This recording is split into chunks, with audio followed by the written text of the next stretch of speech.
एक आदमी अपनी सुहागरात पर बेरुखी से अपनी पत्नी से कहता है कि वह अपनी नाइटी उतार दे। पत्नी के चेहरे पर हैरानी छा जाती है।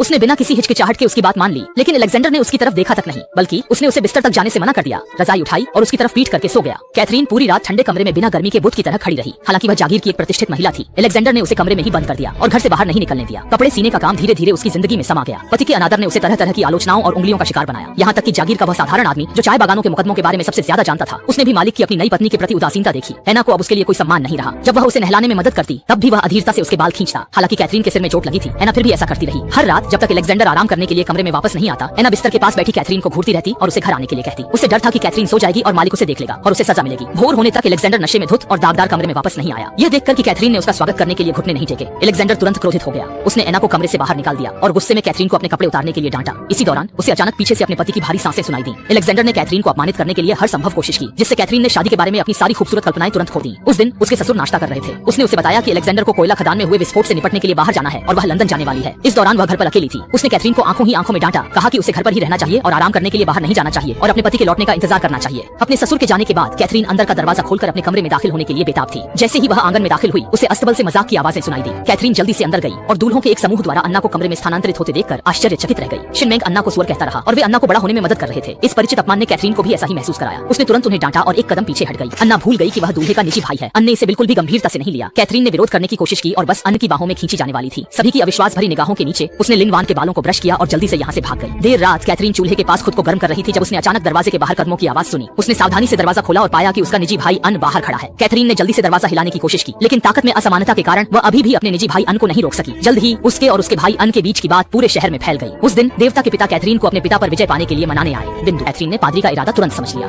वह खड़ी हुई और पादरी को निर्दयता पूर्वक मृत्युदंड देने का आदेश दिया। हालांकि कैथरीन ने पादरी की सलाह नहीं मानी। वह हर दिन दूल्हे के साथ मौज मस्ती करती रही। कुछ दिनों बाद उसके ससुर अचानक रात के खाने के बाद जागीर में लौट आए। कैथरीन को आखिरकार होश आया। उसने बिना किसी छवि के अपने ससुर के सामने शराब पी। वह पहले से ही उस अच्छे व्यवहार वाली लड़की के साथ रिश्ते में पूरी तरह डूबी हुई थी। उसके और दूल्हे के बीच की कविताएं पहले से ही प्रसिद्ध थी। कैथरीन को इस तरह देखकर उसके ससुर को शहर में फैली अफवाहों पर और यकीन हो गया। अगले दिन वह अस्तबल में गया और उस उद्दंड निजी भाई को कड़ी सजा दी। सबक सीखने के बाद कैथरीन, जो लोगों को बचाने में रुचि रखती थी, अपनी पहचान पूरी तरह से भूल गई। ली जी ने गुस्से में अपने ससुर से अपने निजी भाई अन को रिहा करने के लिए कहा। ससुर ने कैथरीन के चेहरे पर थप्पड़ मारा, जिससे वह असहाय हो गई, लेकिन उसने फिर भी हार नहीं मानी और अपने निजी भाई अन को बचा लिया। अगली सुबह उसने खुद नाश्ता तैयार किया और अपने ससुर की मेज पर परोसा और उनसे दृढ़ स्वर में उस आदमी को छोड़ देने का अनुरोध किया। ये सुनकर ससुर गुस्से से भर गए और प्याला उठाकर कैथरीन पर फेंक दिया। हालांकि कैथरीन उसकी धमकी से बिल्कुल नहीं डरी। ये देखकर ससुर ने उससे झगड़ा नहीं किया। वह खाना लेकर अपने कमरे में अकेले खाने चली गई, नजरों से दूर रहने के सिद्धांत का पालन करते हुए। ये देखकर कैथरीन ने कुर्सी दरवाजे के हैंडल पर रख दी और अन्ना को अंदर आने दिया।